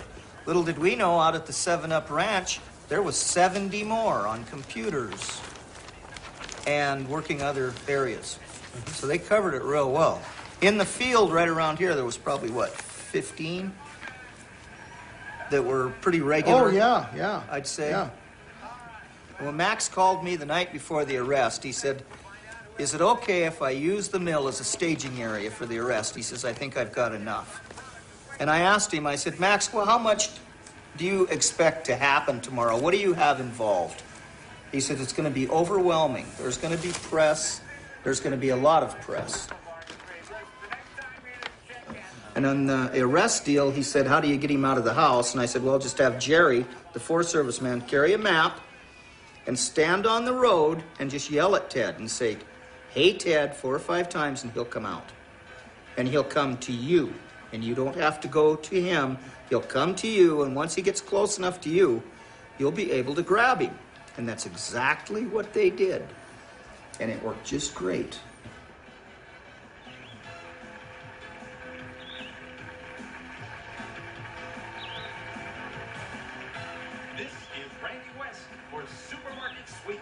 Supermarket Sweep has been an Al Howard production.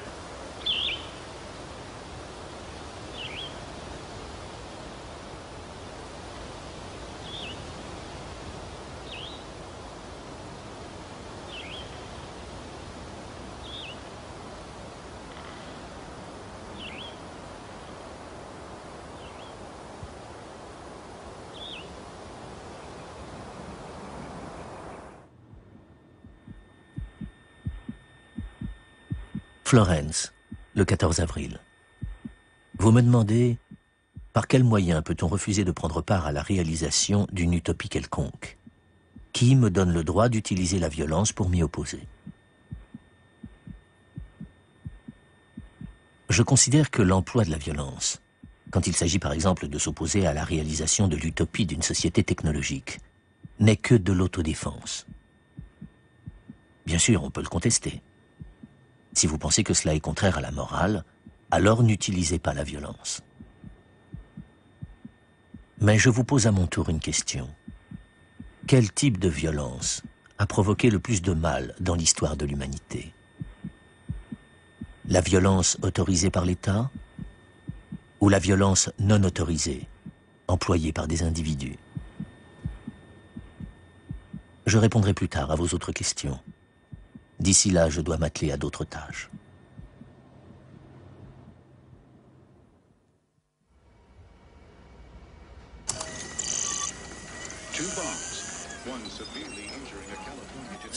En 1993, l'ingénieur informatique David Gellert reçoit une lettre piégée. Dans l'explosion, il perd un œil et la main droite. David Gellert est professeur d'informatique à l'université de Yale et responsable scientifique de la société Mirror Worlds, les mondes miroirs, qui fabrique des logiciels pour le commerce électronique et les nouvelles technologies de l'information.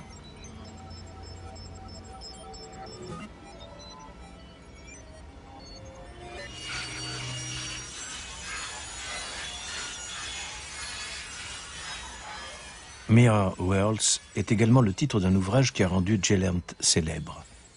Il y décrit l'avènement d'une société virtuelle basée uniquement sur des logiciels.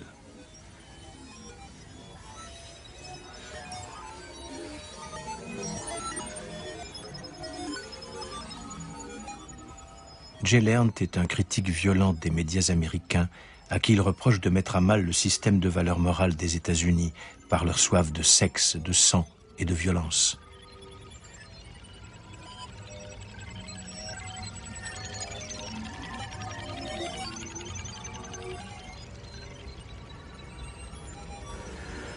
The idea of Mirror Worlds, the book, was that the institutions and the organizations that we deal with every day that are becoming more complicated all the time would be mirrored in software, so that if I wanted to know what was happening at the university, I could look at the software image of the university and find out what was being taught and who was saying what and what was happening today and so forth. If I needed to deal with a government agency or with a company or with a hospital or with any organization, the organization would be reflected in software, like a building reflected in water.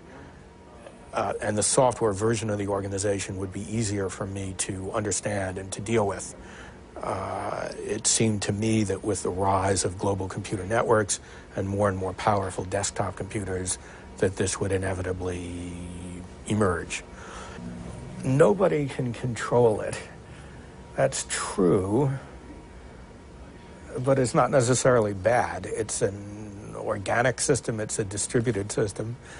It's a system made of many tens and hundreds of millions of human beings, each one making his own decisions.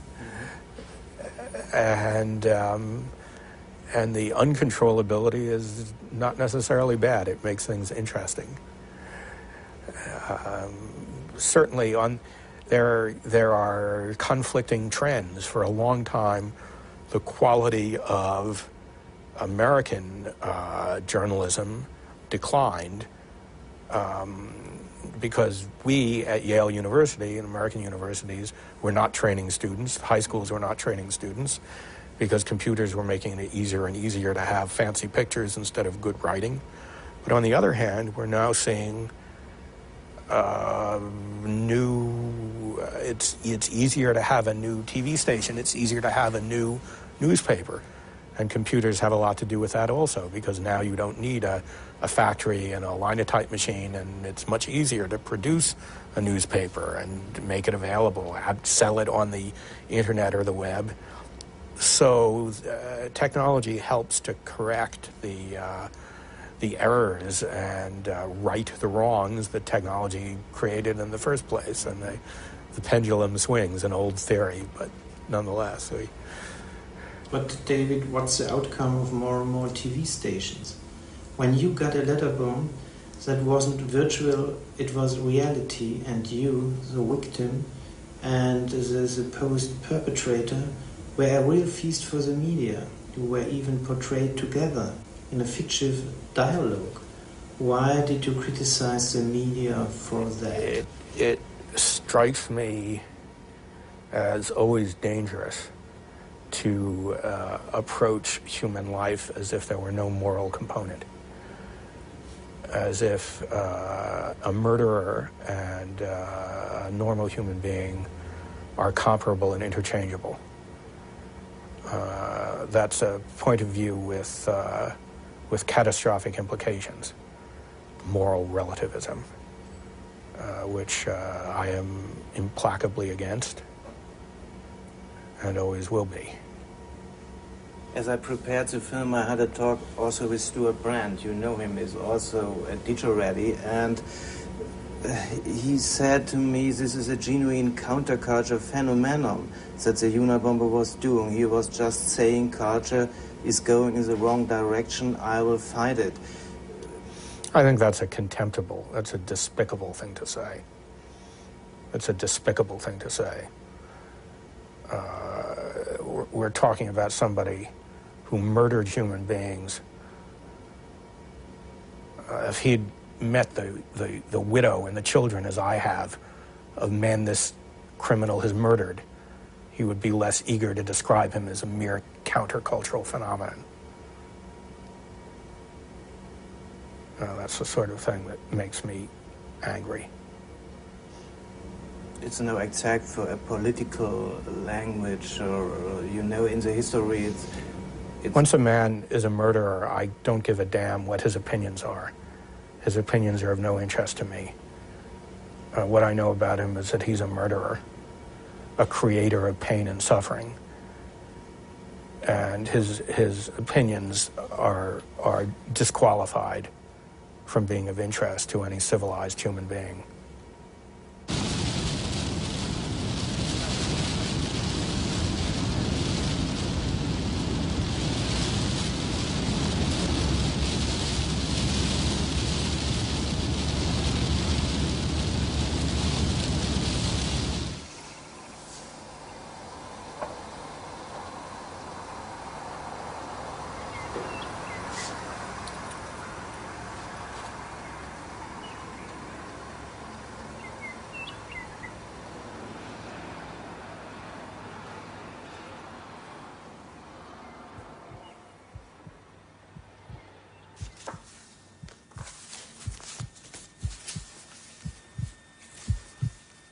Florence, le 2 mai. Cher Monsieur Dambeck, je poursuis ma réponse à vos lettres. Vous me demandez qui est habilité à décider du droit. Je prétends que personne ne l'est. Dans les sociétés civilisées, il est d'usage que ce soit l'État qui établisse le droit. Dans les sociétés non civilisées, ce sont les coutumes et les traditions. Si l'on refuse et s'oppose à la norme du droit établi par l'État et les coutumes, on aboutit à une révolution. Bien sûr, personne n'est habilité à la faire. Si vous pensez que c'est immoral, alors ne participez à aucune révolution. Mais la révolution est le seul moyen permettant de s'opposer au système technologique.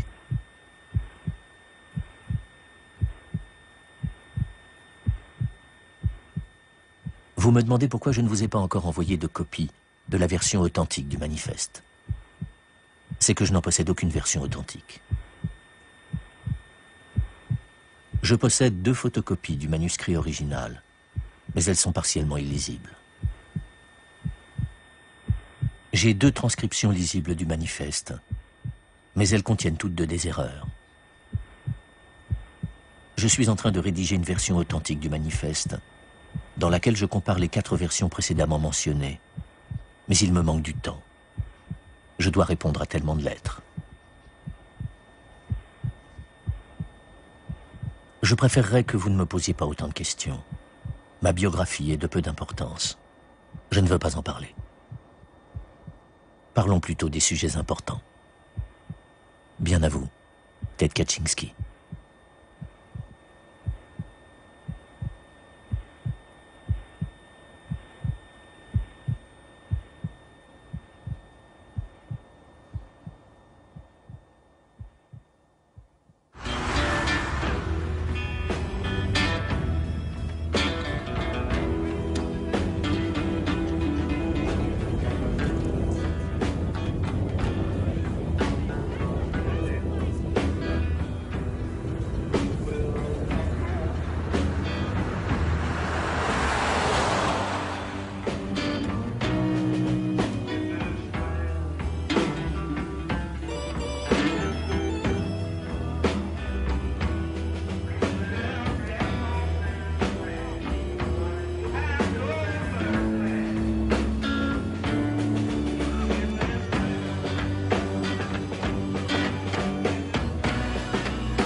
reality isn't this thing in front of us on a proscenium stage. It's the movable feast. We are creating technologies. Then we are the technologies. Well, he was saying the culture is going a whole direction here, and I think it's a dangerous direction, and I will personally prevent it from going there. So those were good years. There was a lot to do, and it was obvious what to do, and there was and all these different things had to fit together nicely, had to work together. That was a lot of fun. Ja, aber es gibt doch irgendwo Grenzen. Eben nicht. Das ist das Schöne. Da kann man immer wieder weiter. In der Logik? Yes, genau. Aber in der Realität? Wo ist die Realität? Wo haben Sie die?